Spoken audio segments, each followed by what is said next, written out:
আমি যাকে প্রশংসা করছি তার কাছে ব্যক্তিগত বা তার হাত থেকে ব্যক্তিগত স্বার্থ অর্জনের আমার উদ্দেশ্য থাকে, সেটা আর প্রশংসা থাকবে না।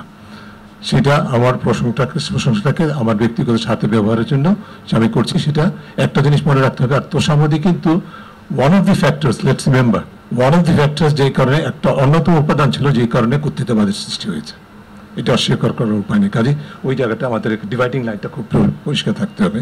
নতুন বাংলাদেশের ভিশনের বা অভিষ্টের বলবো যে অংশীদার তাদের সকলকেই কিন্তু ওয়ান অ্যান্ড অল, যারা কি অ্যাক্টরস ছিলাম তাদের থেকে শুরু করে যারা এর ফলে এই আন্দোলনের ফলে কর্তৃত্ববাদের পতনের ফলে নিজেদেরকে লাভবান মনে করছেন রাজনৈতিকভাবে অন্যভাবে এবং হবেন লাভবান, তাদের প্রত্যেককেই কিন্তু আমরা যদি এই চেতনার বৈষম্য বিরোধী আন্দোলনের মাধ্যমে নতুন বাংলাদেশের যে মূল চেতনা সেটার থেকে শিক্ষার গ্রহণ যদি না করি তাহলে সত্যিকার অর্থে ঝুঁকি আছে আমাদের সামনে।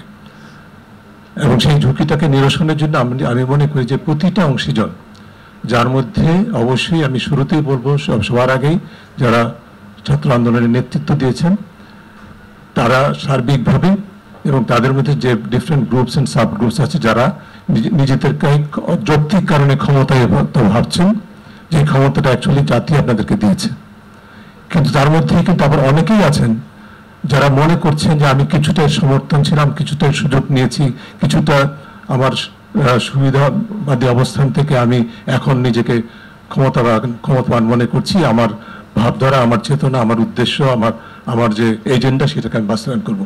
দুটোর মধ্যে কিন্তু পার্থক্য আছে। এই জায়গাটাকে আমাদের খুব সচেতন হতে হবে। কাজে শিক্ষাটা সবাইকে নিতে হবে এক, এবং এর মধ্যে হচ্ছে যে দ্বিতীয় হচ্ছে যে আমাদের যে কনভেনশনাল যে রাজনৈতিক দলগুলো আছে প্রত্যেকে যদি শিক্ষাটা না নেয়, যারা টিকে আছেন বা টিকে থাকবেন, যারা সামনে নির্বাচনে অংশগ্রহণ করবেন, ক্ষমতায় যাবেন, তারা যদি যেটি ইতিমধ্যে শুরু হয়েছে দলবাজি, দখলবাজি, চাঁদাবাজি এবং আমলাতন্ত্র দখলবাজি, বাংলাদেশের ইতিহাসে পৃথিবীর কোনো ইতিহাসে কিন্তু এরকম দৃষ্টান্ত নাই যে নজির সেক্রেটারিয়েটে ঘটেছে। এইটাই যদি হয় আমাদের নতুন বাংলাদেশের সিনড্রোম, লক্ষণ, তাহলে কিন্তু আমাদের অনেক শঙ্কার উদ্বেগের কারণ রয়েছে।